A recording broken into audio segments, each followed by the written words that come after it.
Welcome to JCE Connect, Module 5, International Human Resource Management, Subject Code 17 MBHR 403, 18 MBHR 403.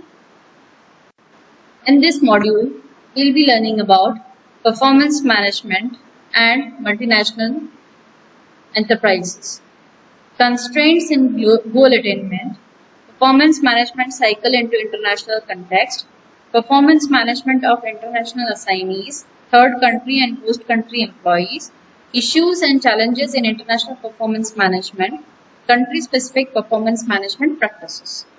Performance management. In global terms or in international human resource management, performance management has an important position wherein it can be described as a process which allows an international company or multinational enterprise to evaluate and constantly improve individual and corporate performance in relation to preset goals and targets. Here, managing employee performance is entirely based on organizational needs, strategic requirement, and customer preferences, which is crucial aspect for international human resource management. So performance of an expatriate entirely depends on variety of issues such as compensation, cultural adjustment, task and job roles, as well as support from headquarters and the host environment. So measurement of employee performance in MNEs is comparatively more complicated than that in domestic companies. MNEs encounter critical challenges in process of performance appraisal and management of expatriates. Now let us move on to challenges of international performance management. First is total company versus part of it. Now the core issue is how to measure the performance of the employees working in headquarters and the subsidiary.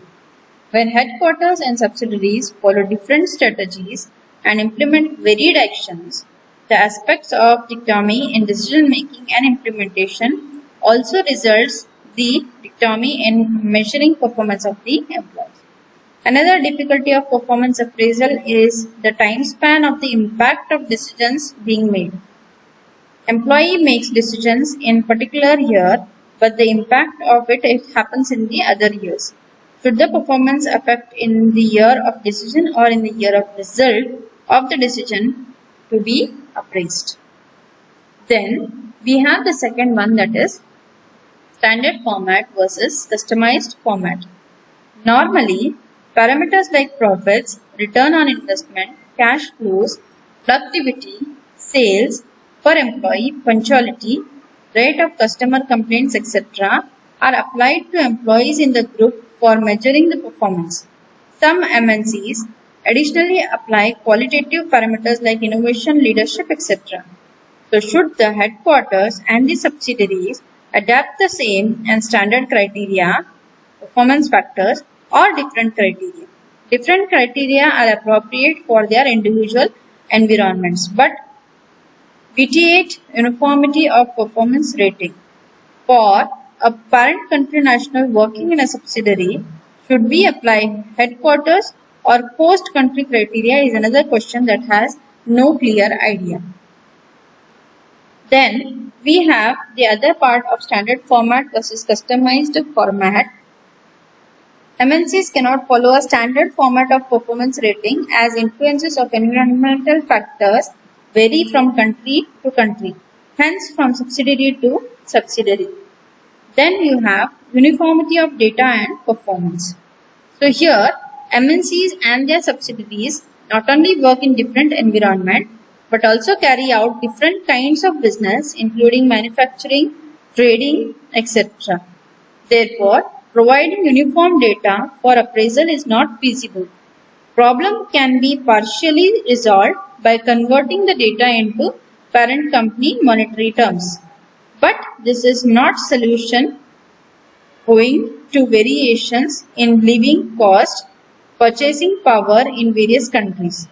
Differences in accounting standards among countries pose another challenge in measuring employee performance on a uniform scale.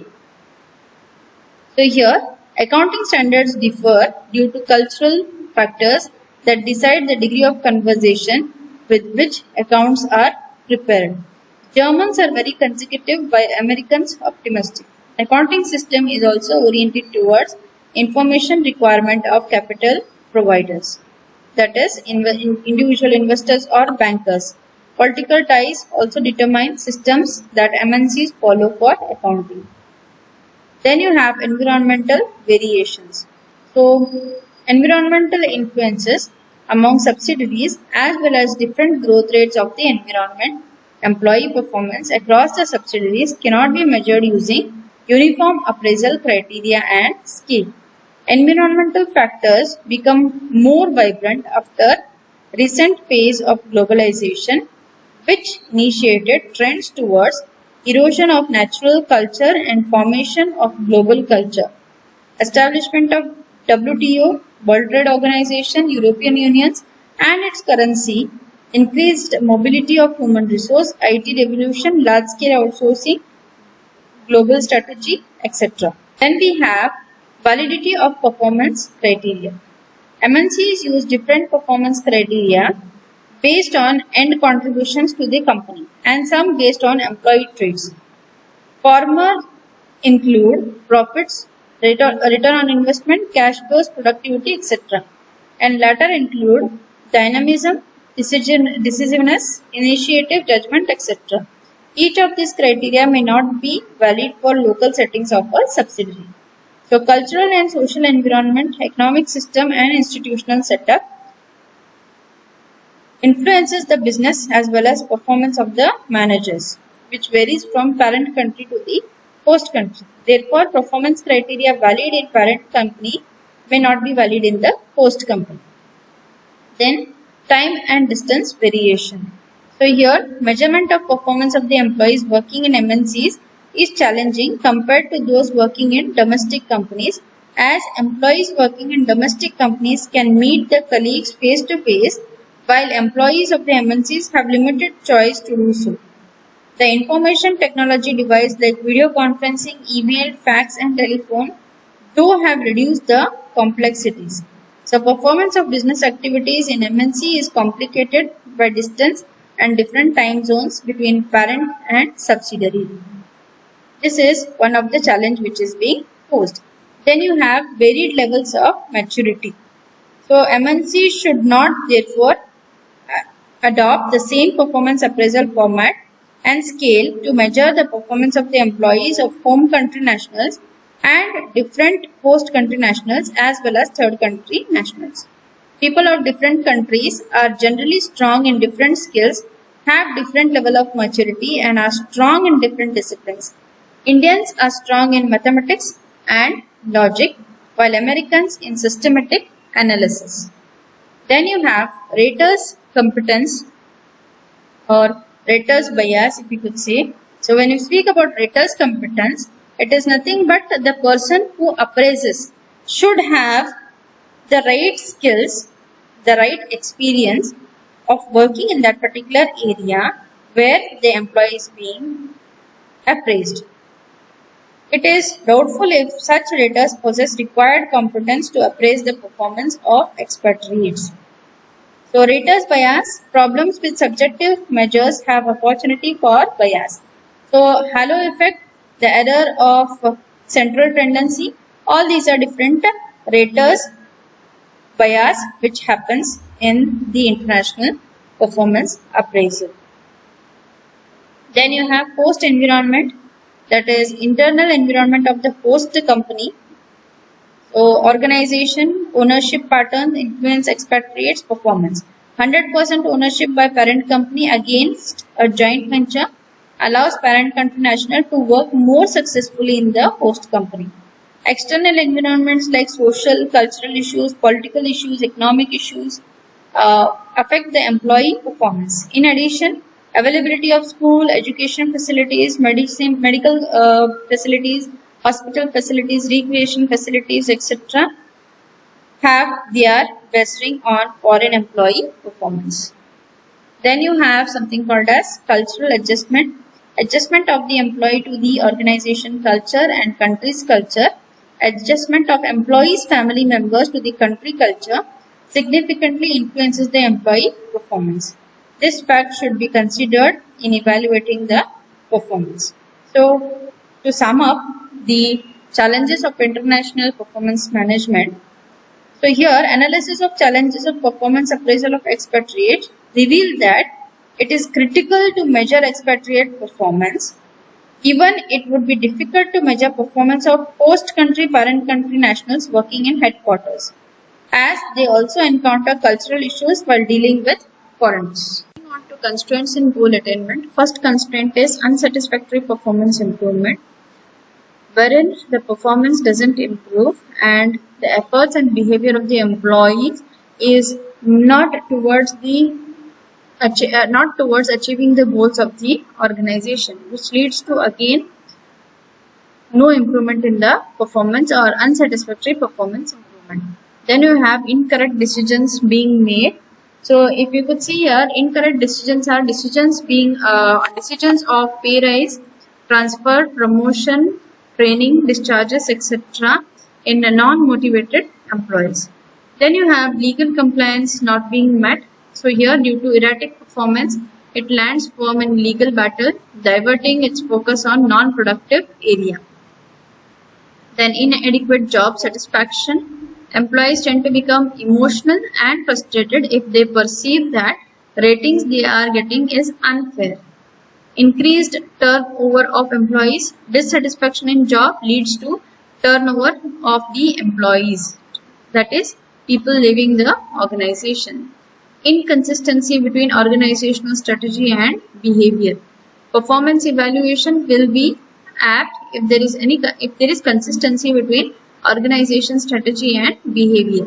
If the employee behavior is lacking, then strategic focus also will not be there, and consequences would be the loss to the organization. Inconsistency between organizational strategy and performance appraisal. So performance appraisal not able to identify employees with the potential, not rewarding to match the performance, not properly deciding employees' need for development, unsatisfactory performance improvements. These are the different constraints in goal attainment. Moving down to factors affecting expatriate performance. First factor is cultural adjustment. Second factor is host environment. Third factor is headquarters support. Then compensation package and task. Let us see one by one. Cultural adjustment, which is the first factor which affects the expatriate performance. If the employee or the expatriate is having difficulty in adjusting to the new environment, then it impacts the performance of the expatriate.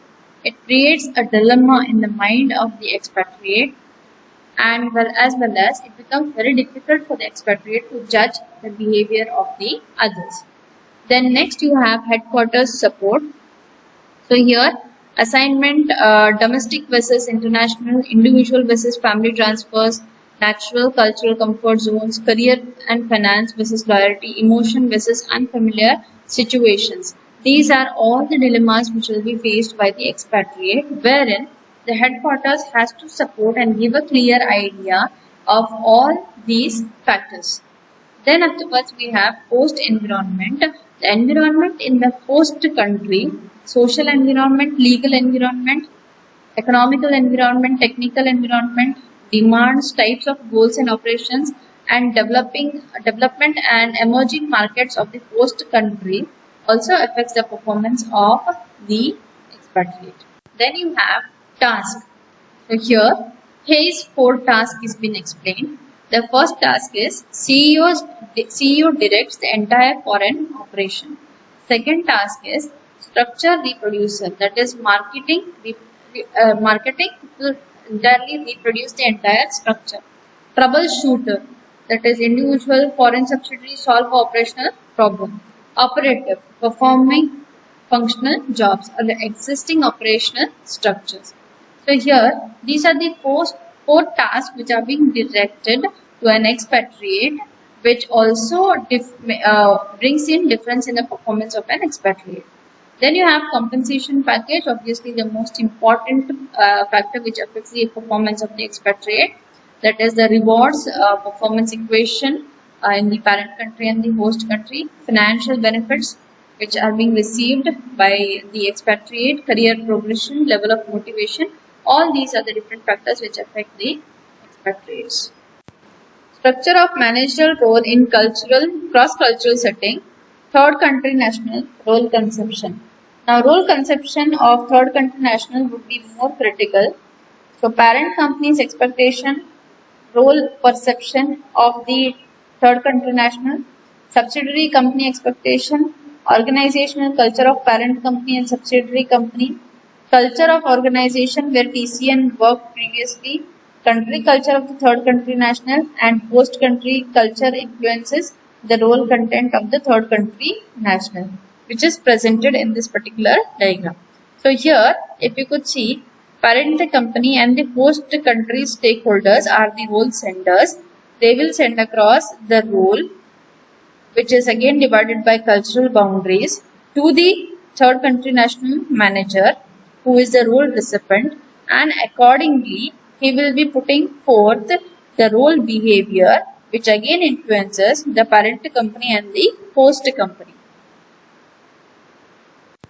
PCN role conception. So here, multinationals and the host country stakeholders will be the role senders.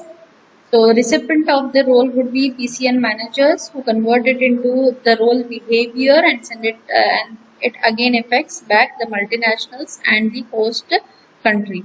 So here communicates role conception. The multinationals will be communicating the role conception to the PCN managers, as well as indirectly the host country stakeholders will be sending the roles to the PCN managers. Ultimately, which is converted into the role behavior. Again, it is divided by the cultural boundaries.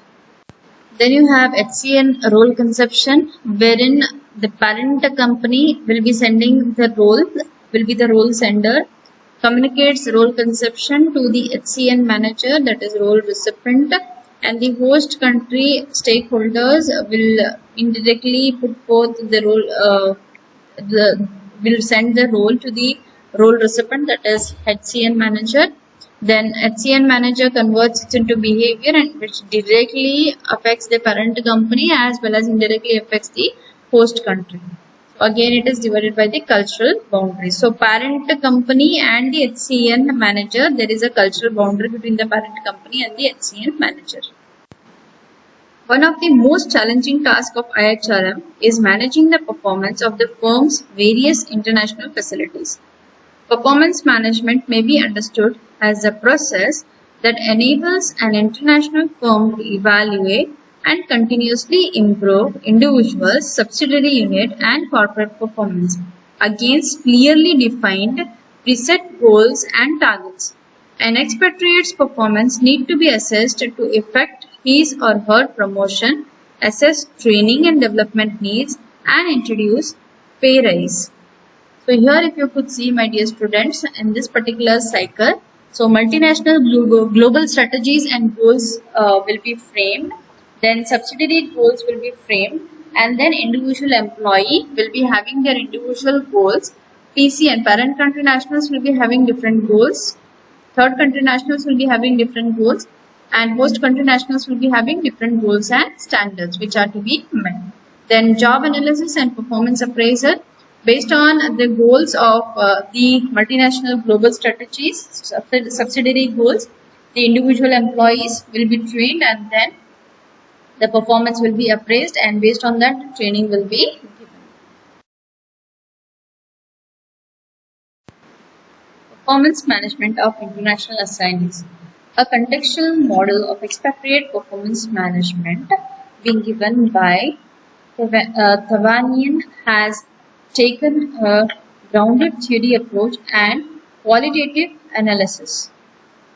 Model illustrates how performance valuation is both an outcome of the company's strategies and goals and an important source of information on which other personnel related activities such as training and development and performance related pay are based. So here, explaining the contextual model of expatriate performance management, which is being told in the previous slide. So here, my dear students, understand company strategies and goals are very much influenced by international context, domestic context, and organizational context. As well, maturity level of the company operation in the host country, national culture in the host and home country, nature of the job, structure of the organization, and internationalization stages of the business operation do impact the strategies and goals of the company. The company's strategies and goals are being clearly mentioned to the expatriate, and also the performance expectations are clarified to the expatriate. Based on that, performance evaluation will be done. After performance evaluation, they go in for training and development, performance related pay, and it is the data of performance evaluation is also being used for other organizational purposes. Moving down to the performance appraisal of international employees, third country, host country employees. So here, performance appraisal, as we all know, it is a method of evaluating behavior of the employees in the work spot, normally including both qualitative and quantitative aspect of job performance. So appraisal of expatriate, third and host country employees has certain performance criteria. So what are these criteria? One is the hard goal, that is nothing but objective, quantifiable, and can be directly measured. Hard goals are objective, quantifiable, and can be directly measured, such as return on investment and the market share. Then we have soft goals, which tend to be relationship or trait based, such as leadership style, interpersonal skills. Then we have contextual goals, that is, attempt to take into considerable factors that result from situation in which performance occurs. For example, multinationals commonly use arbitrary transfer pricing and other financial tools for transactions between subsidiaries to minimize foreign exchange risk exposure and tax expenditure. So these are the example of contextual goals. Conducting a performance appraisal for TCN and HCN employees, the subsidiary managers tend to assess accordingly to subsidiary performance. Appraisal for other employees is likely to be conducted by subsidiary chief. Multiple raters are sometimes used in domestic context. Virtual assignment situations are being used. Issues and challenges in international performance management. So one is whole versus part, non-comparable data, volatility of the global environment, separation by time and distance, variable levels of maturity. Let us see one by one. So first issue when it comes to performance appraisal is good of whole versus subsidiary short-term performances. So subsidiaries will be having short-term performances. How it is going to affect the good of whole organization? Is it a purely competitive strategy? Is it a joint venture to establish new market? All these are various issues which comes in the appraisal of the performance of the expatriate. You have non-comparable data, that is data from subsidiary may neither be comparable nor interpretable. Strikes, local labor laws, accounting standards, all these are non-comparable data which do prove in as an issue or challenge to the performance appraisal. Then you have volatility of global environment, that is long-term goals need to be flexible due to volatility. The long-term goals will be very much flexible and keep on changing. Collapse of Soviet Union, Gulf War, European Union, Chinese reforms, and now at present if you could see the COVID-19, all these are volatility of global environment which affects the performance of the expatriate. Then you have separation by time and distance, that is physical distance, time zone differences, frequency of contact between headquarters and local units, cost of reporting system. So despite of e-connectivity, not effective face-to-face connection, problems may be more underdeveloped. So this brings in lot of constraints or issues and challenges in appraising the performance of the expatriate. Then controlling and performance management. So performance management becomes a part of multinationals control system. Performance targets, for example, are part of formal control. Performance management contributes to shaping corporate culture. When we speak about country-specific performance management practices, let us take USA, United States of America. So here it is very much individualistic nature which is being followed in US culture. So here if you could see, employees ought to be evaluated on their individual performance and contributions rather than the team performance. So as a capitalistic country, workers in USA largely expect that their rewards will be a direct result of individual contributions.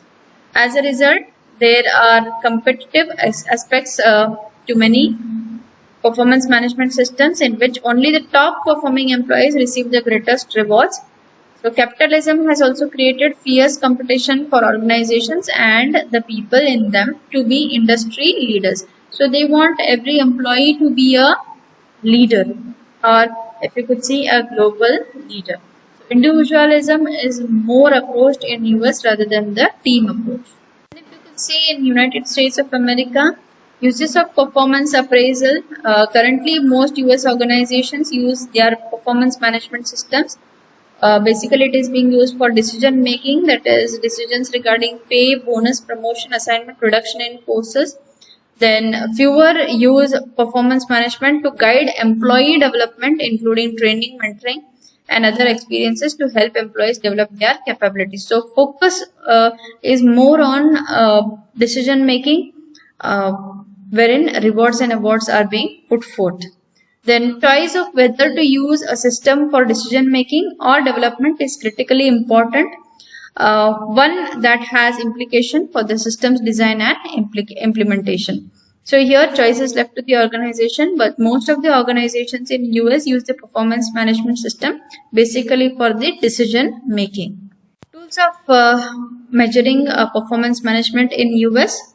Basically, they go in for Six Sigma, that is, employees are evaluated on the basis of their highest certification in Six Sigma, black, green, yellow, etc., or the extent of application of Six Sigma certifications in daily work processes. And then individual benchmarking. These are the two tools which are being used for performance management in US. In India, the performance of every government servant is assessed annually through his or her confidential report. So government servants and his/her suitability for further advancement in the career on occasions like confirmation, promotion, crossing of efficiency bars, selection for deputation, selection for foreign assignment entirely depends on the confidential report assessment. The system of confidential report as it exists in the Indian civil service is based on old bureaucratic pattern of colonial days. Then in India, we have various tools used to measure performance management, that is KRA oriented measure, that is key result area oriented measure.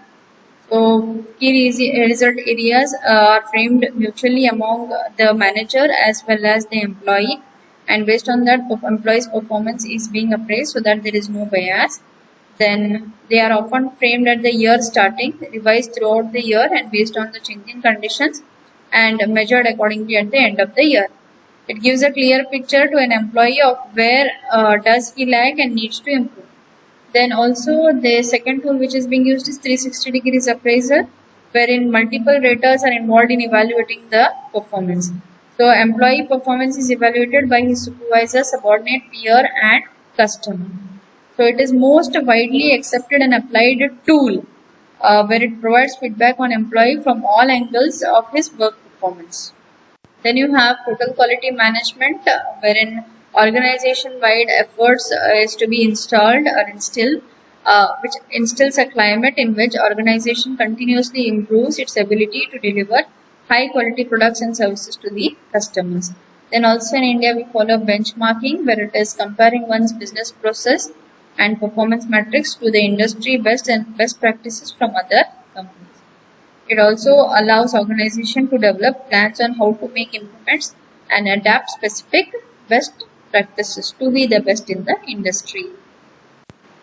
So thank you for your patience hearing the end of module 5. Any queries, any doubts regarding the entire module, you can call me on my number 960 6699 299.